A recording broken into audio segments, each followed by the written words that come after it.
Assalamualaikum warahmatullahi wabarakatuh. Kami dari kelompok 1 kelas analisis laporan keuangan kelas A akan mempresentasikan mengenai analisis prospektif.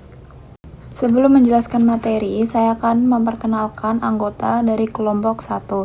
Dengan saya sendiri Azalia Syarifah Kamil dengan NPM akhir 183, lalu rekan saya Amalia Zulfa dengan NPM akhir 199, rekan saya Melati Dinda dengan NPM akhir 214, rekan saya Afisa Fahria dengan NPM akhir 224, rekan saya Anggita Rahma dengan NPM akhir 249, rekan saya Amalia Mustafa dengan NPM akhir 259, serta rekan saya Ardana Febrianto dengan NPM akhir 291.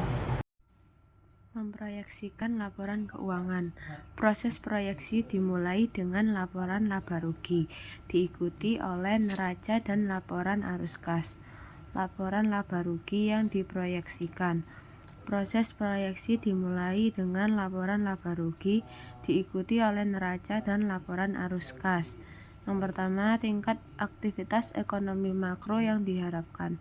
Karena pembelian pelanggan, target dipengaruhi oleh tingkat pendapatan pribadi yang dapat dibelanjakan. Analisis mungkin akan menggabungkan estimasi terkait pertumbuhan ekonomi secara keseluruhan, khususnya pertumbuhan penjualan retail yang diharapkan. Misalnya, jika ekonomi sedang mengalami siklus pemulihan, kami mungkin merasa nyaman memproyeksikan peningkatan penjualan yang lebih besar daripada sebelumnya. Landscape persaingan, apakah jumlah pesaing meningkat atau apakah pesaing yang lebih lemah telah menghentikan operasinya? Perubahan landscape persaingan akan mempengaruhi proyeksi penjualan unit serta kemampuan target untuk menaikkan harga. Keduanya akan berdampak pada pertumbuhan pendapatan. Yang ketiga, perbandingan toko baru versus lama. Toko baru biasanya menikmati peningkatan penjualan yang jauh lebih besar daripada toko lama karena mereka dapat menjangkau pasar yang kurang terlayani atau menyediakan kombinasi produk yang lebih mutakhir daripada pesaing yang sudah ada. Sebagai perbandingan, toko lama biasanya tumbuh pada tingkat pertumbuhan ekonomi lokal secara keseluruhan. Oleh karena itu, analisis harus mempertimbangkan rencana ekspansi yang diumumkan oleh manajemen. Di sini ada contoh laporan keuangan dari target, yang mana tahun 2005 penjualannya 46.839 dolar, COGS-nya 31.445, gross profit-nya 15.394, selling, general, and administrative expense-nya 10.534, beban depresiasi dan amortisasinya 1.259, dan beban bunganya 570. Jadi income sebelum pajaknya 3.031, income beban income tax-nya 1.146, income loss from extraordinary items and discontinued operation 1.313. Jadi net income-nya 3.198 dan outstanding share-nya 891. Pada tahun 2004 penjualannya 42.025, COGS-nya 28.389, gross profit-nya 13.636, selling, general, and administrative expense-nya 9.379, depreciation and amortization expense-nya 1.098, interest expense-nya 556, income before tax-nya 2.603, income tax expense-nya 984, income loss from extraordinary items and discontinued operation 190. Jadi net income-nya 1.809, outstanding share-nya 912. Tahun 2003 penjualannya 37.410, COGS-nya 25.496, jadi gross profit-nya 11.912, selling, general, and administrative expense-nya 8.134, depreciation and amortization expense-nya 967, interest expense-nya 584, hasil income before tax-nya 2.227, income tax expense-nya 851, income loss from extraordinary items and discontinuous operation 247, jadi net income-nya 1.623, outstanding share-nya 910. Pada rasio yang dipilih pada persen, sales growth-nya itu 11.455% pada tahun 2005, gross profit margin-nya 32,866, selling general and administrative expense itu 22.490, depreciation expense 6.333, interest expense 5.173, income tax expense 37.809. Kemudian pada tahun 2004 sales growth-nya 12.336%, gross profit margin 32.447, selling general and administrative expense-nya 22.319, depreciation expense 5.245, interest expense-nya 4.982, income tax expense-nya 37.803. Margin laba kotor target sedikit meningkat menjadi 32.866% dari penjualan. Sebagai contoh, kami mengasumsikan 32.866% margin laba kotor terbaru. Dalam praktiknya, estimasi margin laba kotor kami akan dipengaruhi sebagian oleh kekuatan ekonomi dan tingkat persaingan di pasar target. Misalnya, dalam lingkungan yang semakin kompetitif, kami mungkin mempertanyakan kemampuan perusahaan untuk meningkatkan margin laba kotor karena harga jual akan sulit dinaikkan. Beban penjualan, umum, dan administrasi juga tetap konstan di sekitar 22% dari penjualan. Proyeksi atas beban SG dan A adalah 22,49% dari penjualan pengalaman terbaru. Dalam prakteknya, kami mungkin memeriksa masing-masing pos pengeluaran dan memperkirakan masing-masing secara individual dengan menggabungkan pengetahuan yang kami peroleh dari bagian MD dan A dalam laporan keuangan atau dari sumber eksternal. Bagi perusahaan retail seperti Target, tren biaya upah dan hunian dan biaya iklan memerlukan pengawasan yang lebih ketat. Beban penyusutan merupakan pos yang signifikan dan harus diproyeksikan secara terpisah. Beban ini merupakan beban tetap dan merupakan fungsi dari jumlah aset yang dapat disusutkan. Dalam beberapa tahun terakhir, Target telah melaporkan beban penyusutan sekitar 6% dari saldo properti, pabrik, dan peralatan bruto awal tahun. Proyeksi kami mengasumsikan 6,333% dari saldo properti, pabrik, dan peralatan atau PP dan E tahun 2005. Demikian pula kami menghitung rasio historis beban bunga relatif terhadap utang berbunga di awal tahun. Rasio ini baru-baru ini sedikit meningkat selama 2 tahun terakhir dari 4,982% menjadi 5,173%.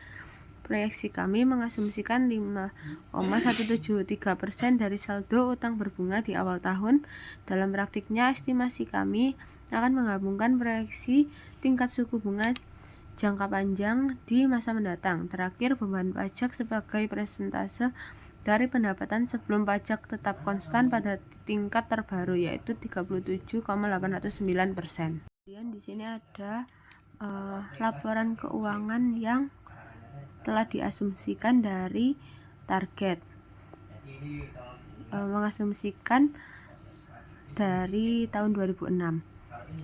Total revenues-nya 52.204 dolar. COGS-nya 35.047.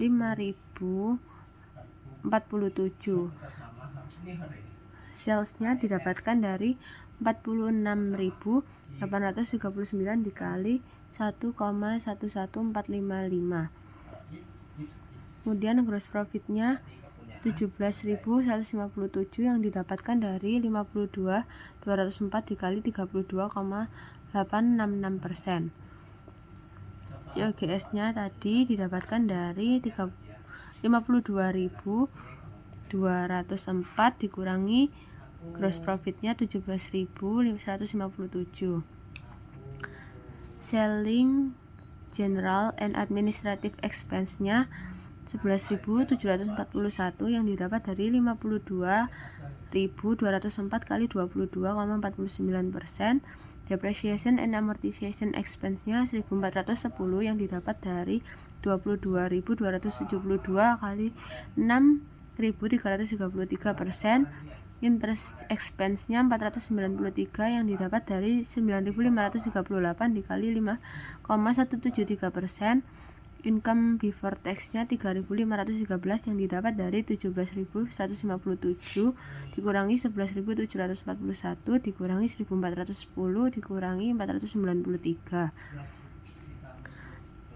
Kemudian tax expense-nya 1.328 didapat dari 3.513 dikali 37.809%.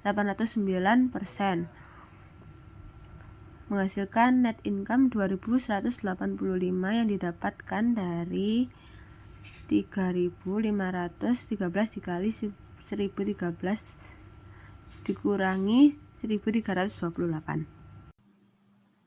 Nah, pada bagian project balance sheet, di sini ada laporan neraca target untuk periode 2003 sampai 2005 disajikan dalam gambar di samping ini dengan rasio-rasio yang terpilih.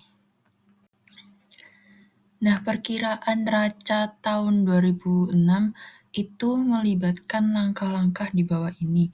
Yang pertama, yaitu proyeksikan aset lancar selain kas dengan menggunakan perkiraan penjualan atau biaya barang yang dijual dan rasio perputaran. Nah, yang kedua, proyeksikan peningkatan PB dan E dengan perkiraan pengeluaran modal yang diperoleh dari tren historis atau informasi yang diperoleh dari bagian MD dan A dalam laporan tahunan. Yang ketiga, yaitu menghitung liabilitas jangka pendek selain utang dengan menggunakan perkiraan penjualan atau biaya barang yang dijual dan rasio perputaran. Nah, yang keempat, memperoleh jatuh tempo jangka pendek utang jangka panjang dari catatan kaki utang jangka panjang. Nah, yang kelima yaitu mengasumsikan utang jangka pendek lainnya tetap sama dengan saldo tahun sebelumnya, kecuali jika menunjukkan tren yang signifikan. Untuk langkah keenam, yaitu mengasumsikan saldo awal utang jangka panjang sama dengan saldo utang jangka panjang periode sebelumnya yang dikurangi jatuh tempo jangka pendek. Nah, asumsi yang ketujuh yaitu kewajiban jangka panjang lainnya sama dengan saldo tahun sebelumnya, kecuali jika menunjukkan tren yang signifikan. Yang kedelapan, yaitu mengasumsikan perkiraan awal saham biasa sama dengan saldo tahun sebelumnya. Yang kesembilan, mengasumsikan laba ditahan sama dengan saldo tahun sebelumnya, ditambah laba rugi bersih dan dikurangi dividen yang diharapkan. Dan yang terakhir, yaitu mengasumsikan akun ekuitas lainnya sama dengan saldo tahun sebelumnya, kecuali jika mereka itu menunjukkan tren yang signifikan. Nah, dari langkah-langkah tadi yang udah disebutkan, nah pada langkah ke-3 sampai ke-10 itu menghasilkan total liabilitas dan ekuitas. Nah, total aset itu kemudian disetarakan dengan jumlah ini dan angka kas yang dihasilkan itu dihitung sebagai total aset dikurangi pada langkah 1 dan 2. Nah, pada tahap ini kas itu akan terlalu tinggi atau terlalu rendah. Nah, utang jangka panjang dan saham biasa itu kemudian disesuaikan dengan penerbitan atau pembelian kembali menyesuaikan kebutuhan untuk mencapai tingkat kas yang diinginkan dan mempertahankan leverage keuangan historis. Nah, penyesuaian ini tuh menunjukkan tingkat pembiayaan yang diperlukan untuk mendukung pertumbuhan perusahaan.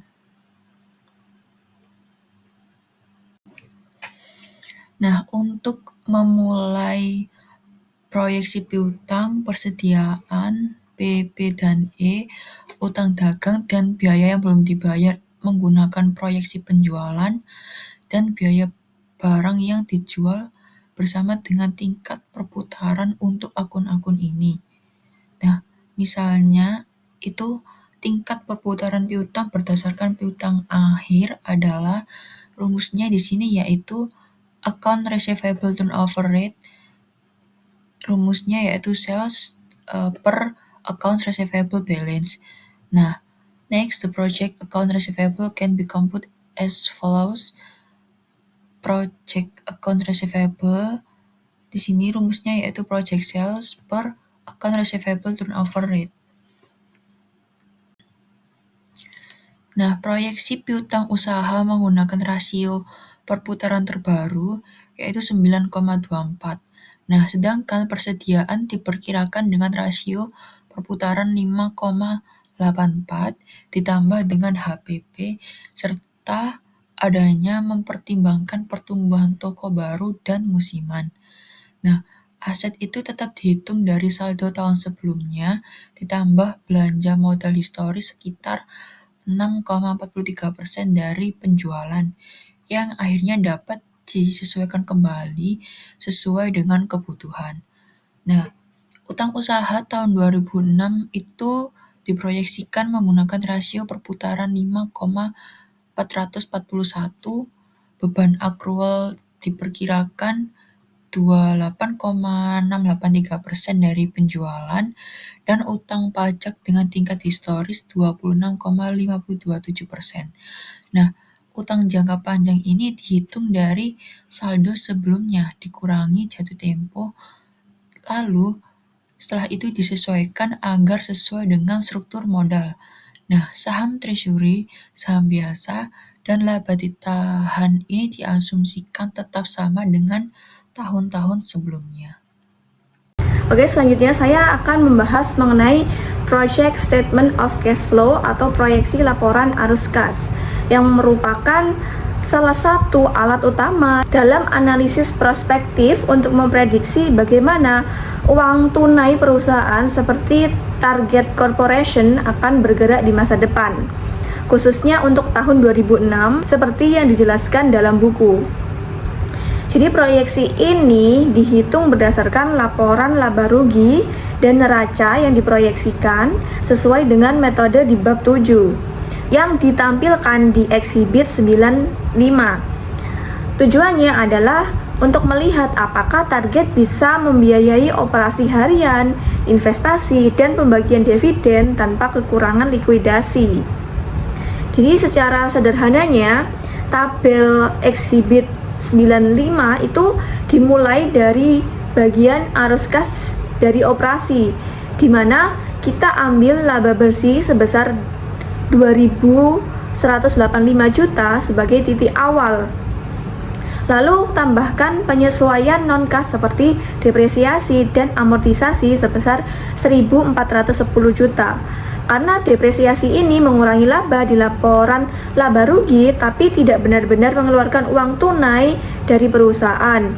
Selanjutnya, kita sesuaikan perubahan dalam aset dan liabilitas operasional, yaitu peningkatan piutang dagang sebesar 581 juta yang berarti kas keluar karena target harus menunggu pembayaran dari pelanggan. Kemudian peningkatan inventory sebesar 617 juta, juga keluar kas untuk stok barang. Tapi untungnya peningkatan hutang dagang sebesar 662 juta yang berarti kas masuk karena supplier belum dibayar sepenuhnya. Ada juga penyesuaian untuk biaya akrual yang naik sebesar 187 juta dan pajak serta item lain sebesar 48 juta. Sehingga total arus kas bersih dari operasi itu mencapai 3.294 juta. Ini adalah uang yang dihasilkan dari aktivitas bisnis harian target. Kemudian pindah ke arus kas dari aktivitas investasi. Yang di sini hanya pengeluaran modal atau CAPEX sebesar 3.357 juta untuk membeli atau memperbaiki aset tetap seperti toko dan peralatan. Jadi arus kas investasi itu sebesar minus 3.357 juta. Bagian arus kas dari aktivitas pembiayaan mencakup pengurangan utang jangka panjang sebesar 504 juta dan pembayaran dividen sebesar 276 juta kepada pemegang saham, sehingga total keluarnya sebesar 780 juta.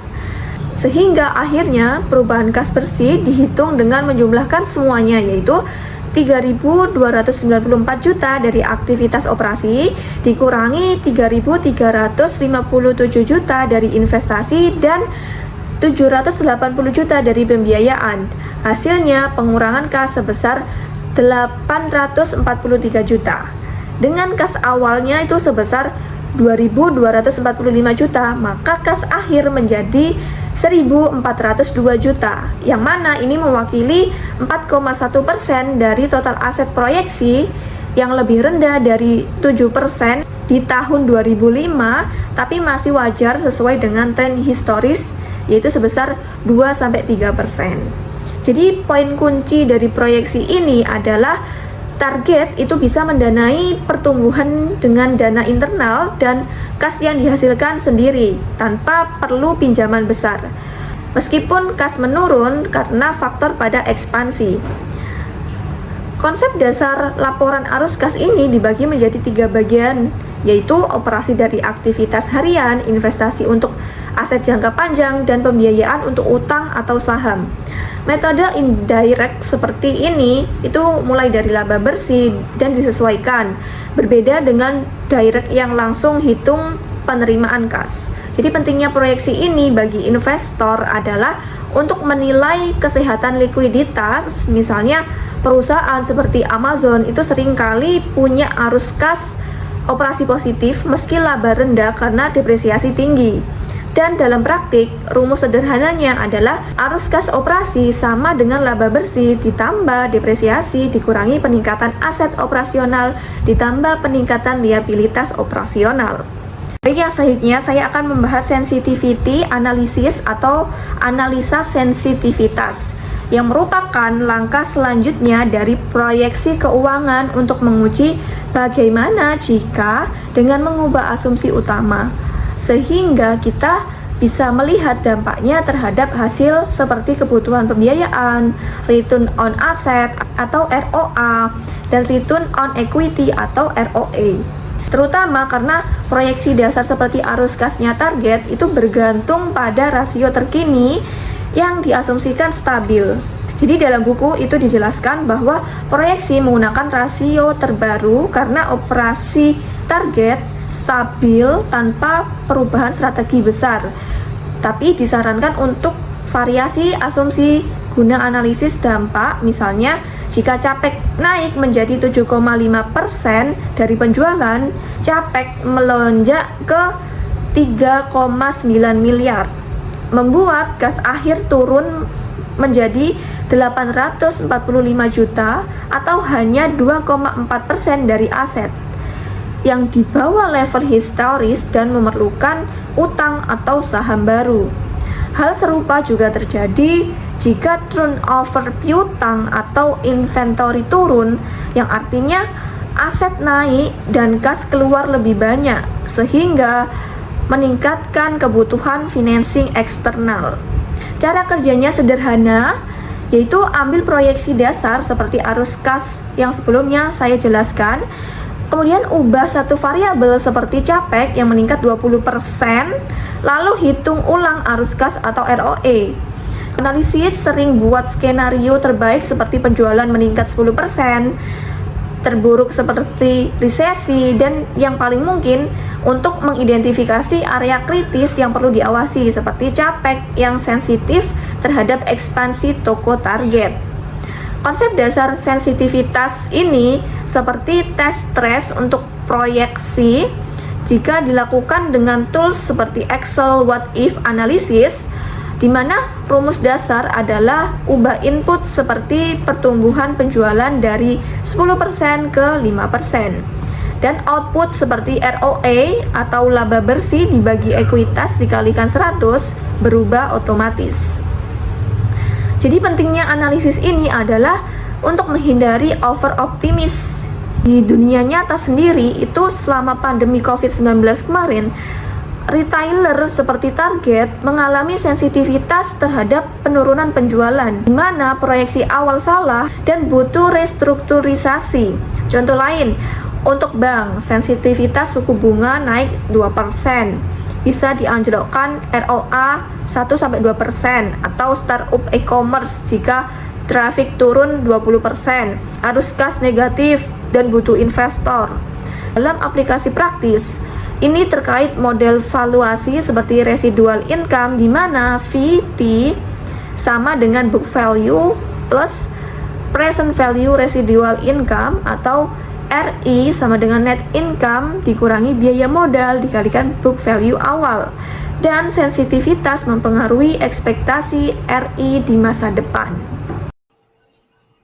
Oke, selanjutnya ada hubungan mengenai prospective analysis dengan residual income model. Nah, jadi prospective analysis sendiri ini tuh pada dasarnya adalah memproyeksikan kinerja keuangan perusahaan di masa depan. Nah, jadi analisis ini tuh jadi inti dari hampir semua model valuasi, termasuk residual income valuation model.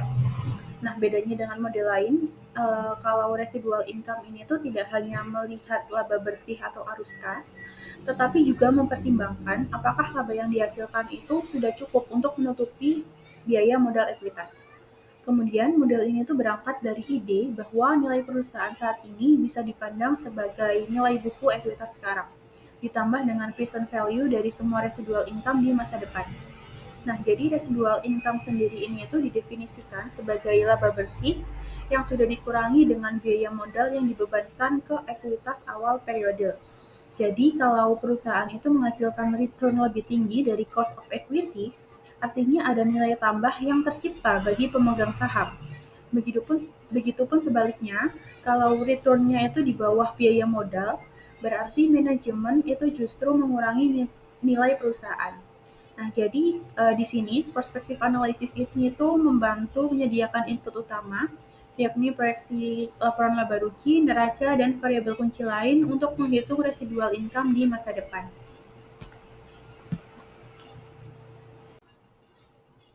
Selanjutnya ada mekanisme residual income dalam valuasi. Nah, jadi cara kerja residual income model ini itu bisa dijelaskan seperti kita mulai dari ekuitas yang tercatat di neraca atau book value of equity, lalu kita tambahkan nilai tambah yang berasal dari kelebihan laba bersih dibandingkan dengan biaya modal. Nah, kemudian nilai tambah itu dihitung untuk tiap tahun ke depan, lalu didiskontokan ke nilai sekarang. Nah, jadi contohnya itu kalau cost of equity sebesar 12% dan nilai ekuitas awal tahunnya itu 1.000 miliar misalnya, maka perusahaan harus menghasilkan 120 miliar hanya untuk menutup biaya modal. Jadi kalau laba bersihnya itu 150 miliar, maka residual income-nya itu sebesar 30 miliar. Yang dimana angka 30 miliar inilah yang menjadi nilai tambah untuk tahun tersebut. Nah, jadi kalau hal ini tuh berulang di tahun-tahun berikutnya, maka nilai perusahaan bisa dikatakan akan terus bertambah. Dengan kata lain, residual income ini tuh berfungsi kayak tes keadilan terhadap laba akuntansi, yang dimana laba yang tinggi ini tuh belum tentu menciptakan nilai, tapi kalau ternyata untuk mencapainya, perusahaan itu harus menanggung biaya modal yang lebih besar. Oke, selanjutnya di sini tuh ada contoh aplikasi pada valuasi perusahaan. Jadi kalau di buku itu ditunjukkan ilustrasi dengan proyeksi keuangan sebuah perusahaan, yang dimana prosesnya itu dimulai dengan menyusun proyeksi penjualan, biasanya dengan asumsi pertumbuhan tahunan tertentu. Nah, dari penjualan itu kita hitung proyeksi laba bersih menggunakan net profit margin yang diasumsikan konstan atau berubah sesuai dengan tren. Nah, selanjutnya, aset lancar dan aset tetap diproyeksikan dengan menggunakan rasio perputaran atau turnover ratio, yang dimana hal ini itu penting karena aset menentukan kebutuhan investasi yang akan mempengaruhi ekuitas. Nah, kemudian ekuitas diproyeksikan berdasarkan hubungan dengan operating aset, sehingga kita bisa memperkirakan book value setiap tahun. Nah, setelah data itu lengkap, kita hitung residual income tiap tahun dengan cara laba bersih dikurangi dengan biaya modal ekuitas awal tahun, kemudian hasilnya didiskontokan menggunakan cost of equity, lalu dijumlahkan dengan book value terakhir. Nah, hasil akhirnya adalah estimasi nilai ekuitas perusahaan. Yang dimana dalam contoh di buku ini tuh analisis analisis ini bisa dipakai untuk menghitung nilai wajar per saham dan membandingkannya dengan harga pasar. Jadi kalau nilai modelnya itu lebih tinggi dari harga pasar, maka sahamnya itu dianggap undervalue. Jadi sedangkan kalau lebih rendah berarti overvalue. Oke, selanjutnya ada peran continuing value dalam proyeksi. Nah, jadi salah satu tantangan dalam perspektif analisis sendiri ini tuh adalah keterbatasan horizon proyeksi. Yang dimana umumnya analis ini itu hanya berani membuat proyeksi 5-10 tahun ke depan. Padahal perusahaan itu bisa saja terus beroperasi jauh setelah periode itu. Nah, untuk mengatasi hal ini, kita dapat menggunakan konsep continuing value atau terminal value. Yang dimana continuing value ini tuh mewakili nilai residual income setelah periode proyeksi berakhir. Jadi biasanya dihitung dengan asumsi sederhana, misalnya residual income tumbuh stabil sesuai dengan tingkat inflasi atau pertumbuhan jangka panjang ekonomi. Misalnya kalau residual income pada tahun kelima itu sebesar 50 miliar dan diasumsikan tumbuh sebesar 3,5% per tahun selamanya. Jadi kita bisa menghitung nilai sekarang dari aliran residual income itu. Nah, tetapi perlu dicatat bahwa continuing value ini itu seringkali menyumbang porsi terbesar dari nilai total perusahaan dalam model ini. Yang artinya, asumsi yang dipakai untuk continuing value ini tuh seperti growth rate atau biaya modal itu sangat menentukan hasil akhir valuasi. Oleh karena itu, seorang analis harus berhati-hati dan transparan dalam memilih asumsi. Oke, selanjutnya ada pentingnya sensitivity analysis. Jadi, valuasi dengan residual income model ini tuh memang logis, tetapi hasilnya sangat bergantung pada asumsi yang dipakai. Jadi misalnya, sedikit perubahan pada asumsi pertumbuhan penjualan, margin laba, atau cost of equity itu bisa membuat estimasi nilai saham naik atau turun drastis. Nah, karena itu, analis itu perlu melakukan sensitivity analysis, yang dimana sensitivity analysis sendiri ini merupakan proses menguji bagaimana hasil valuasi itu dapat berubah jika kita mengubah satu atau lebih dari asumsi utama. Jadi misalnya, apa yang terjadi kalau margin laba bersih itu turun 1%? Lalu bagaimana kalau cost of equity-nya itu naik dari 12% ke 14%? Nah, dengan cara ini kita bisa tahu variabel mana yang paling kritis mempengaruhi hasil valuasi. Nah, kemudian bagi investor sendiri, sensitivity analysis ini itu memberikan gambaran resiko bahwa valuasi ini itu bukan angka pasti, tetapi hasil dari serangkaian asumsi.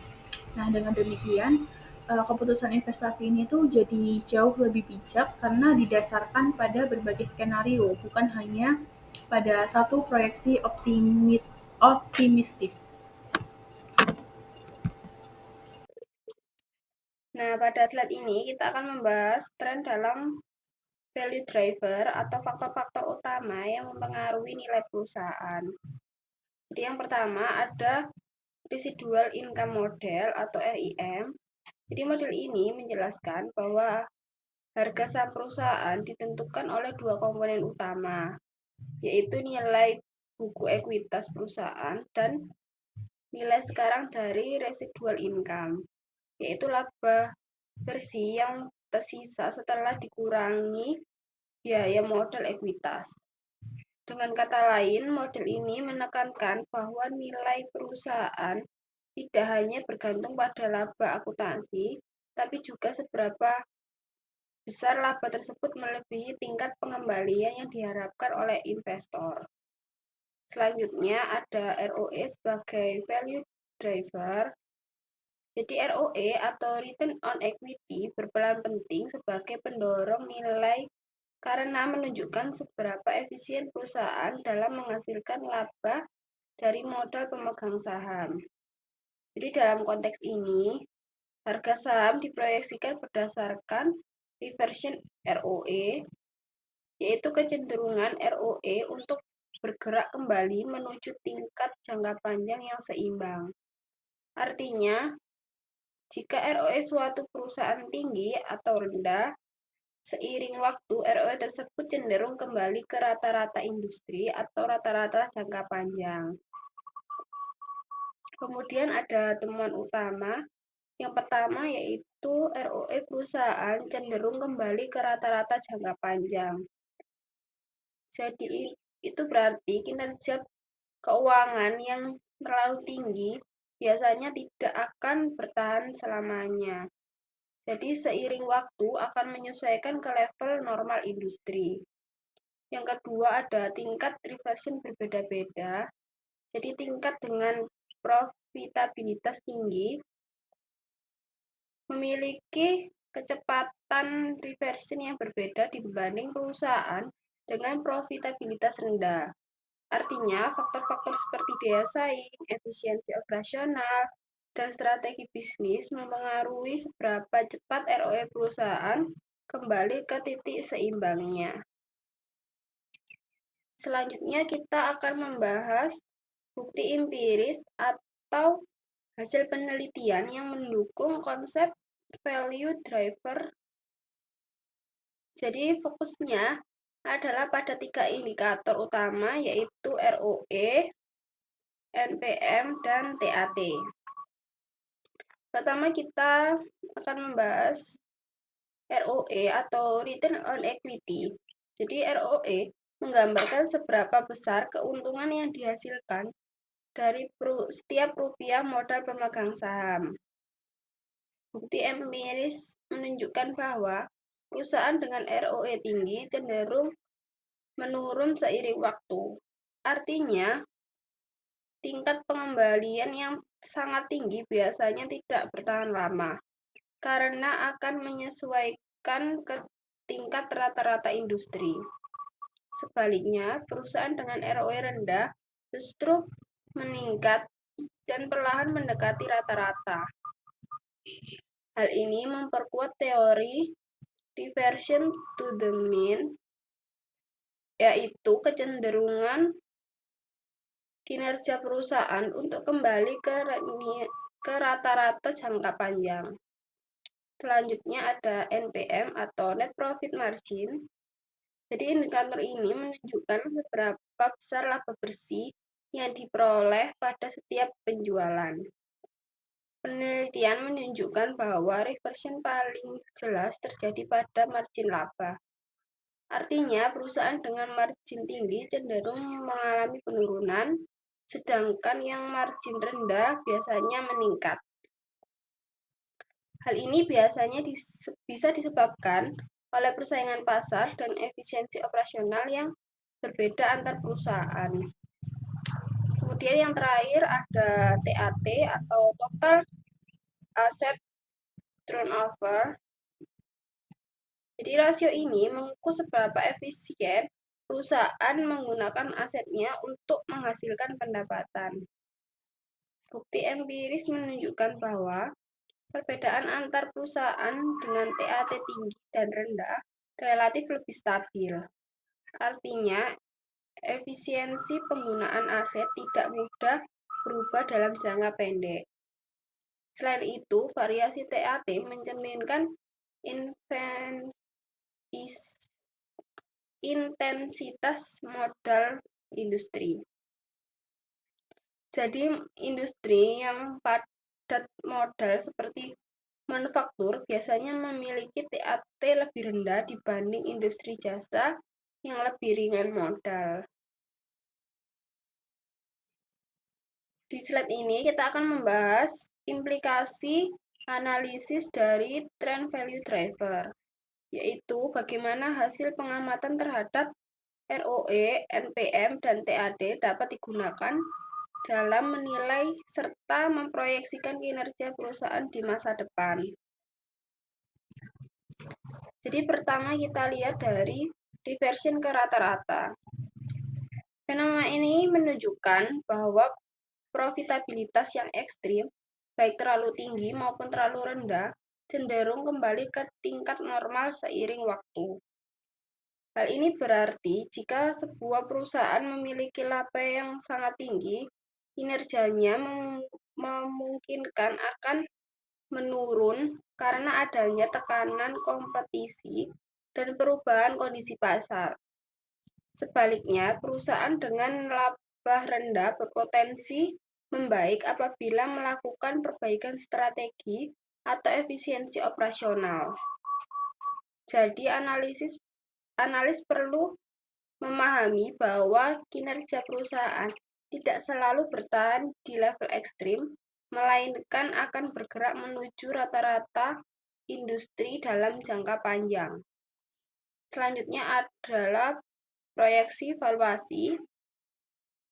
Jadi ketika melakukan penilaian atau estimasi nilai perusahaan, penting untuk memperhitungkan reversion dari indikator keuangan seperti ROE, NPM, dan TAD.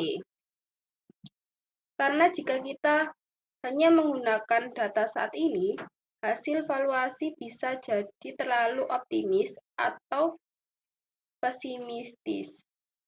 Dengan mempertimbangkan reversion, proyeksi yang dibuat akan lebih realistis, terutama untuk estimasi jangka panjang.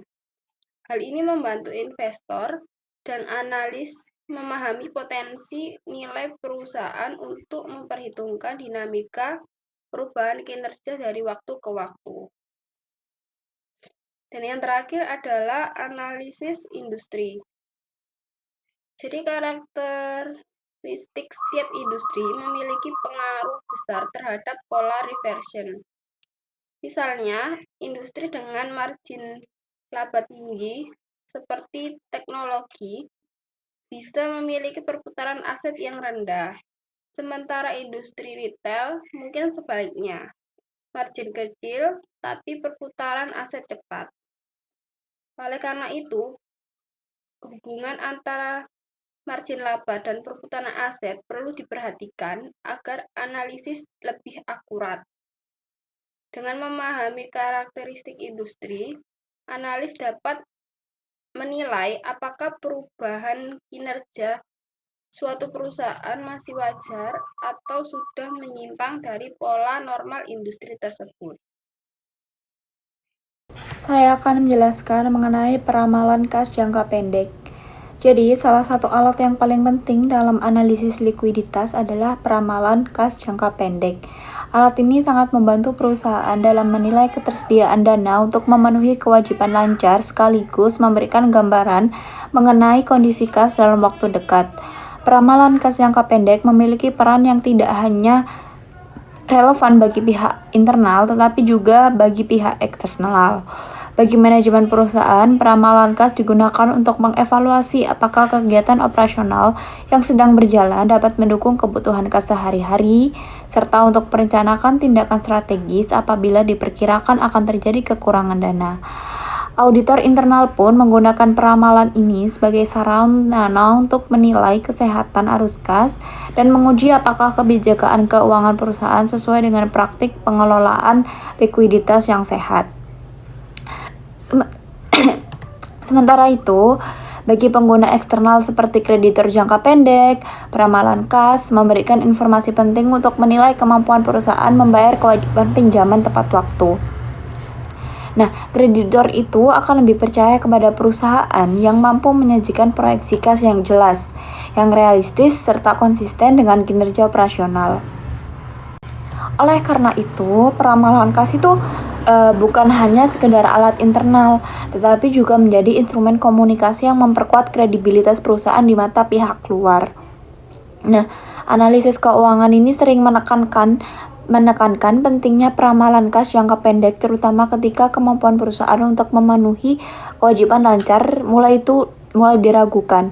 Nah, di dalam kondisi seperti ini, peramalan tuh dapat berfungsi sebagai deteksi dini yang memperingatkan adanya potensi kritis likuiditas. Dengan mengetahui kemungkinan terjadinya defisit kas lebih awal, manajemen itu dapat mengambil langkah antisipatif. Misalnya dengan menunda sebagian pengeluaran, mencari sumber pendapatan tambahan, atau mempercepat penagihan piutang. Nah, dengan demikian, peramalan kas jangka pendek ini tuh bukan sekedar kayak alat prediksi, tapi juga merupakan sarana pengendalian dan perencanaan.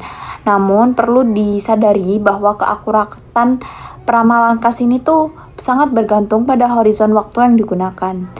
Karena semakin panjang jangka waktu peramalan itu, maka semakin rendah juga tingkat keandalannya.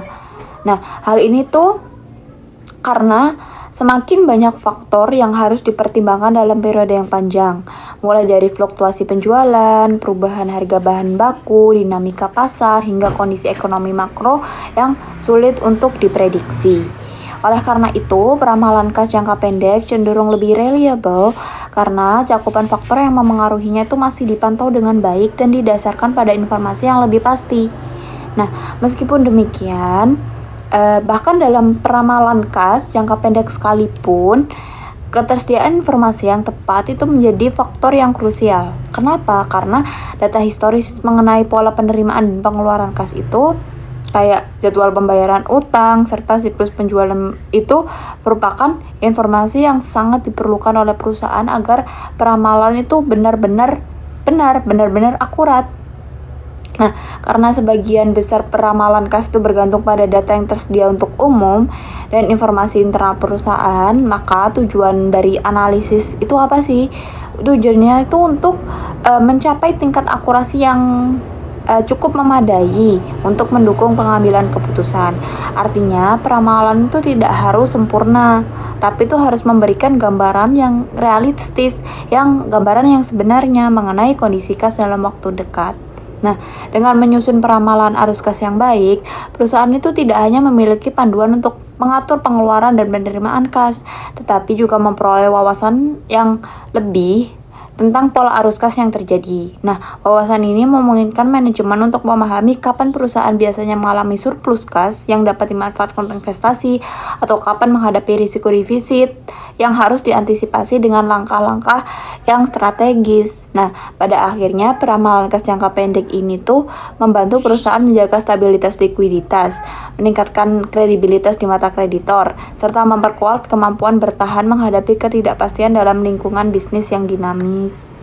Selanjutnya, saya akan menjelaskan mengenai pola arus kas, mengenai hakikat dan risiko pola arus kas. Nah, jadi penting bagi kita untuk meninjau sifat pola arus kas sebelum memeriksa model yang digunakan dalam analisis maupun digunakan dalam proyeksi. Nah, sekarang habis ini saya akan menjelaskan kas dan setelah kas itu disebut dengan kas ya, yang merupakan aset paling liquid dalam perusahaan. Nah, hampir semua keputusan manajemen, baik yang berkaitan dengan investasi pada aset maupun pembayaran biaya operasional, yang pada akhirnya itu memerlukan penggunaan kas. Nah, karena itu fokus manajemen umumnya itu semua itu tergantung kayak tertuju pada kas. Jadi bukan pada konsep dana liquid lainnya. Nah, beberapa pihak seperti kreditur bahkan sering memperluas konsep aset liquid dengan memasukkan piutang dan persediaan. Nah, karena keduanya itu dapat dikonversi menjadi kas dalam jangka pendek. Nah, meskipun kas itu dianggap sebagai aset dengan risiko yang paling rendah, kenyataannya memegang kas dalam jumlah besar itu tidak memberikan imbal hasil yang memadai. Pada saat inflasi, kas sebagai aset moneter juga mengalami penurunan daya beli sehingga nilainya itu inflasi tadi itu kan, jadi nilainya tuh berkurang dari waktu ke waktu. Namun dibandingkan dengan bentuk aset yang lainnya, risiko memegang kas tetap paling kecil. Tantangan yang muncul itu ketika manajemen itu harus membuat keputusan mengenai pengalokasian kas. Kayak apakah akan diinvestasikan dalam aset tertentu atau digunakan untuk membayar biaya-biaya yang ada. Proses konversi kas inilah yang mengandung risiko karena pemulihan dana dari aktivitas tersebut itu belum pasti. Nah, risiko dalam konversi kas itu juga macam-macam, bervariasi tingkatannya. Misalnya nih, menginvestasikan kas ke dalam aset sementara memiliki risiko yang relatif rendah dibandingkan mengalokasikan kas untuk aset jangka panjang seperti pabrik ataupun peralatan. Nah, bahkan penggunaan kas itu untuk membiayai pengembangan dan pemasaran produk baru seringkali membawa risiko yang lebih tinggi. Kenapa? Karena keberhasilan pemulihan kas itu sangat tergantung pada penerimaan pasar dan efektivitas strategis bisnis perusahaan. Nah, dari sini itu udah bisa dipahami kalau baik likuiditas jangka pendek maupun solvabilitas jangka panjang itu tuh kayak berkaitan dengan keberhasilan perusahaan dalam mengelola arus kas itu sendiri. Nah, arus kas masuk dan keluar pada dasarnya itu saling berkaitan satu sama lain. Apabila salah satu aspek kegiatan perusahaan tidak berjalan dengan baik, hal ini akan berpengaruh pada seluruh sistem arus kas. Contohnya, jeda dalam penjualan dapat menghambat konversi barang menjadi piutang dan menjadi kas, yang kemudian mengurangi ketersediaan kas. Nah, ketidakmampuan perusahaan mengganti kas tersebut melalui sumber lain seperti ekuitas, pinjaman, atau utang usaha akan mengganggu aktivitas produksi dan bahkan bisa mengakibatkan kerugian penjualan di masa selanjutnya yang akan datang. Nah, tapi di sisi lain itu membatasi pengeluaran pada pos-pos strategis seperti iklan dan pemasaran mungkin dapat menekan kas keluar dalam jangka pendek. Tetapi kalau dalam jangka panjang itu justru kayak memperlambat konversi barang jadi menjadi penjualan dan kas. Nah, apabila kondisi ini tuh terjadi secara berulang dan berkelanjutan, perusahaan dapat menghadapi risiko insolvensi. Nah, apa sih yang dimaksud dengan risiko insolvensi? Risiko insolvensi itu ketidakmampuan untuk memenuhi kewajiban keuangannya. Oleh karena itu, keseimbangan antara arus kas masuk dan arus kas keluar itu perlu dikelola dengan baik. Karena keberhasilan perusahaan sangat ditentukan oleh stabilitas siklus arus kas itu sendiri. Baik, selanjutnya saya akan menjelaskan mengenai hubungan arus kas, akrual, dan laba dalam analisis. Nah, setelah yang sudah dijelaskan tentang sifat dan risiko pola arus kas, analisis arus kas yang lebih komprehensif itu harus mengenali keterkaitan antara arus kas, akrual, dan laba. Nah, penjualan itu kan merupakan penggerak utama arus kas operasi. Nah, karena ketika barang jadi terjual yang mencerminkan akumulasi biaya dan beban produksi, margin laba yang diperoleh akan menghasilkan arus masuk berupa piutang maupun berupa kas tunai. Jadi semakin besar margin laba yang dicapai, semakin besar pula pertumbuhan dana likuid yang tersedia bagi perusahaan. Oleh karena itu, laba memiliki konsekuensi penting terhadap arus kas. Namun, tidak semua biaya dan pendapatan tercermin langsung dalam arus kas. Nah, banyak biaya kayak depresiasi pabrik dan peralatan atau biaya tangguhan lainnya itu tidak memerlukan pengeluaran kas aktual. Begitu juga transaksi penjualan dengan sistem angsuran jangka panjang. Misalnya penjualan tanah, menghasilkan piutang tidak lancar yang secara akrual diakui sebagai pendapatan, tetapi belum menambah kas perusahaan. Nah, pembedaan antara pencatatan akrual dan kenyataan arus kas ini tuh menghasilkan analisis arus kas sebagai bagian penting dalam menilai kesehatan keuangan perusahaan. Nah, ketika arus kas ini masuk ke perusahaan, manajemen itu memiliki keleluasaan tertentu dalam menggunakannya. Namun, keleluasaan ini tuh tidak sepenuhnya bebas karena adanya komitmen pengeluaran yang harus dipenuhi. Penggunaan arus kas seringkali sudah diarahkan pada pembayaran dividen, akumulasi persediaan, belanja modal, maupun kewajiban pelunasan utang. Nah, di dalam kondisi ini tuh kemampuan manajemen untuk memanfaatkan sumber daya tambahan seperti ekuitas dan pinjaman itu penting ya. Nah, dari seluruh penerimaan kas, bagian yang tidak terikat pada kewajiban tertentu dikenal sebagai arus kas bebas atau free cash flow. Nah, arus kas bebas ini tuh yang jadi kayak fokus dalam analisis karena memberikan keleluasaan lebih besar bagi manajemen dalam menentukan alokasi strategis. Komponen kas yang tidak terikat ini dapat digunakan untuk ekspansi usaha, investasi pada aset baru, atau meningkatkan nilai perusahaan melalui berbagai kewajiban finansial. Nah, dengan demikian arus kas Arus kas ini berperan sebagai indikator penting dalam menilai fleksibilitas perusahaan untuk tumbuh dan bertahan dalam jangka panjang. Nah, oleh karena itu, analisis pola arus kas itu tidak dapat dipisahkan dari pemahaman atas accrual dan laba.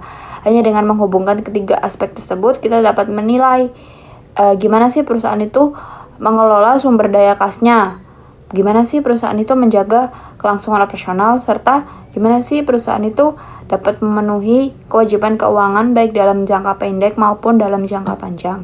Nah, analisis ini tuh nggak hanya penting bagi manajemen, tentunya juga penting bagi kreditur dan investor yang menjadikan arus kas ini sebagai dasar dalam pengambilan keputusan ekonomi mereka.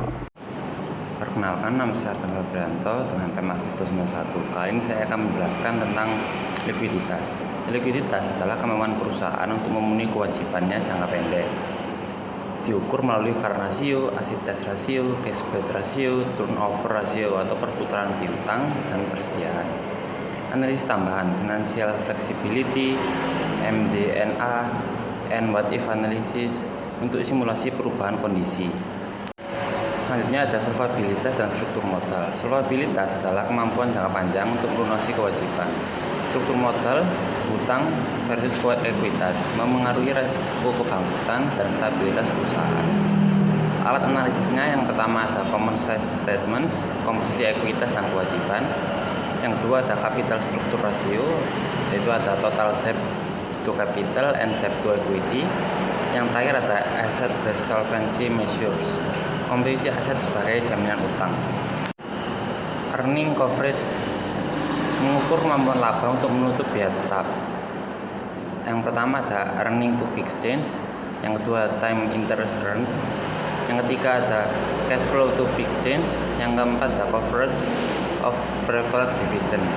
Stabilitas laba, earning persistence and variability menjadi faktor penting. Semakin tinggi coverage, semakin rendah resiko gagal bayar.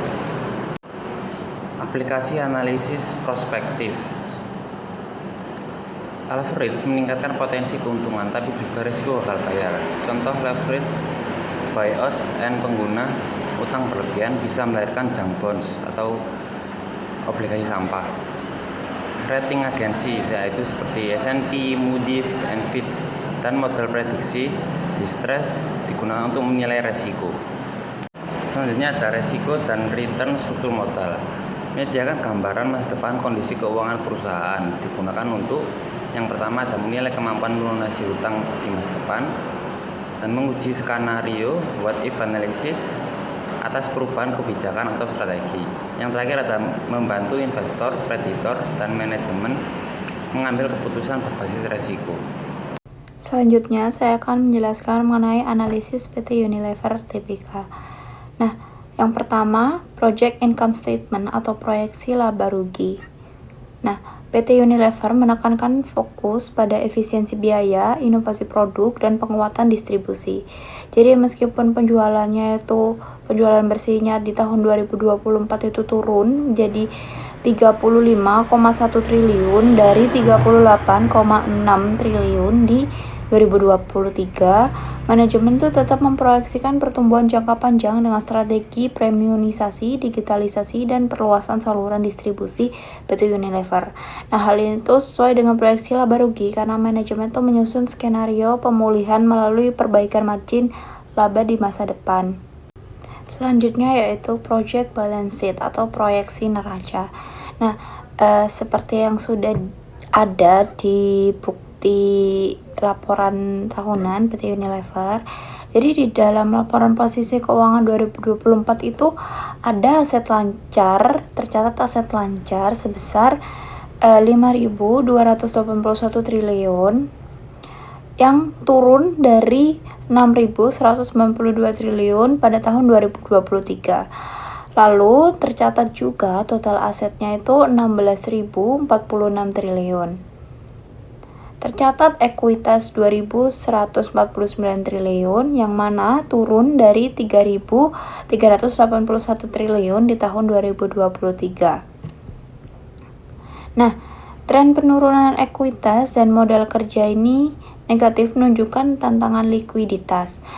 Tapi strategi Restrukturisasi biaya dan transformasi digital diarahkan untuk memperbaiki struktur modal kas yang menjadi dasar proyeksi neraca ke 2025. Oke, selanjutnya di sini masih mengenai analisis PT Unilever Tbk. Jadi di sini itu selanjutnya mengenai projected statement of cash flow atau proyeksi arus kas. Yang dimana dalam laporan tahunannya PT Unilever Tbk itu menekankan bahwa fokus kasnya itu akan diarahkan pada dividen, belanja modal, dan juga pembayaran hutang. Dengan EBITDA 2024 sebesar 5,292 triliun, proyeksi arus kas operasi itu tetap menunjukkan angka positif meskipun laba PT Unilever ini itu sempat menurun. Nah, yang dimana hal ini itu menunjukkan bahwa proyeksi kas 2025 masih bisa menopang kebutuhan investasi dan distribusi dividen meskipun terdapat tekanan pada sisi penjualan. Lalu selanjutnya mengenai sensitivity analysis. Jadi dalam laporan tahunannya, PT Unilever Indonesia itu mengakui adanya faktor eksternal yang berpengaruh besar terhadap kinerja pada tahun 2024, yakni yang pertama itu mengenai inflasi dan daya beli konsumen. Jadi perusahaan menyebutkan bahwa tekanan inflasi itu mengurangi daya beli masyarakat sehingga penjualan bersihnya turun dari 38,6 triliun pada tahun 2023 menjadi sebesar 35,1 triliun pada tahun 2024. Lalu yang kedua mengenai volatilitas harga bahan baku, yang dimana terdapat kenaikan harga input global yang dapat menekan margin laba kotor yang turun dari 49,7% pada tahun 2023 menjadi sebesar 47,6% pada tahun 2024. Nah, kemudian sebagai respon terhadap adanya tekanan tersebut, manajemen melakukan langkah mitigasi, yakni yang pertama itu melakukan transformasi biaya melalui efisiensi operasional dan peningkatan produktivitas untuk menjaga profitabilitas. Lalu yang kedua, diversifikasi portofolio merek dengan mengandalkan kekuatan merek yang luas untuk menyesuaikan produk dengan kebutuhan pasar. Dan yang terakhir, melakukan digitalisasi rantai pasok dan juga distribusi guna untuk mempercepat respon terhadap perubahan permintaan dan dapat menekan biaya distribusi.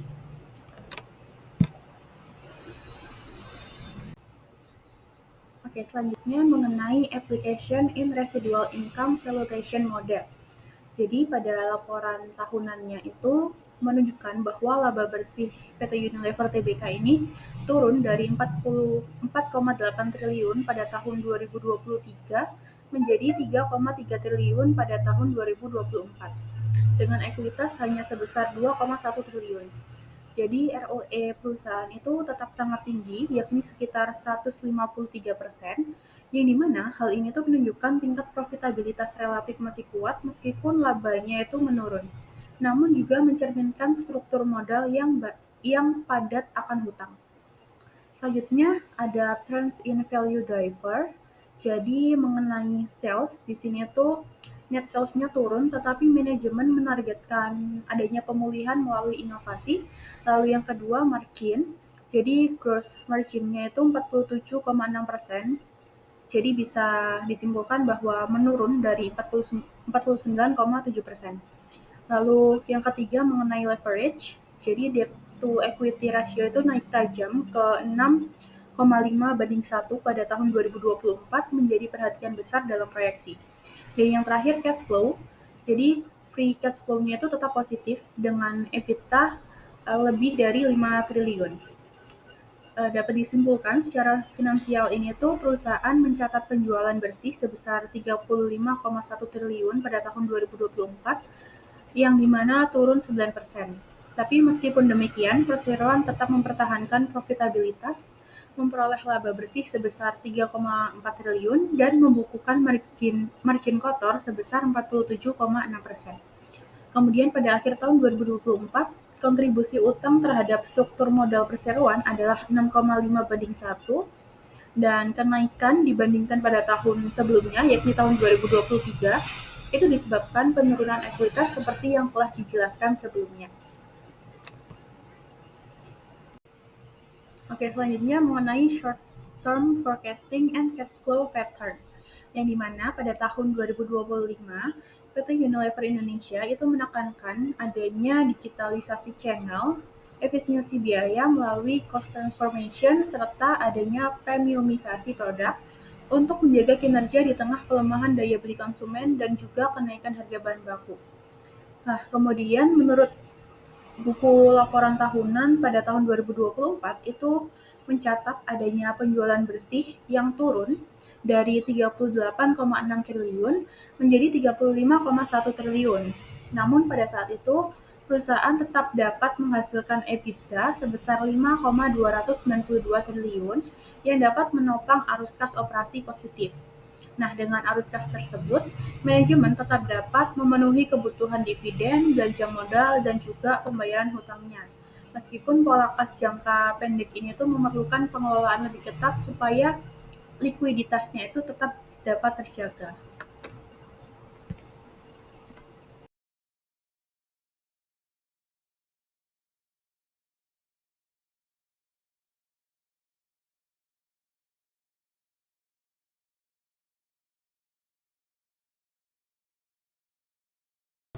Terima kasih atas perhatiannya. Kami dari kelompok 1 meminta maaf jika ada kesalahan dalam perkataan. Wassalamualaikum warahmatullahi wabarakatuh.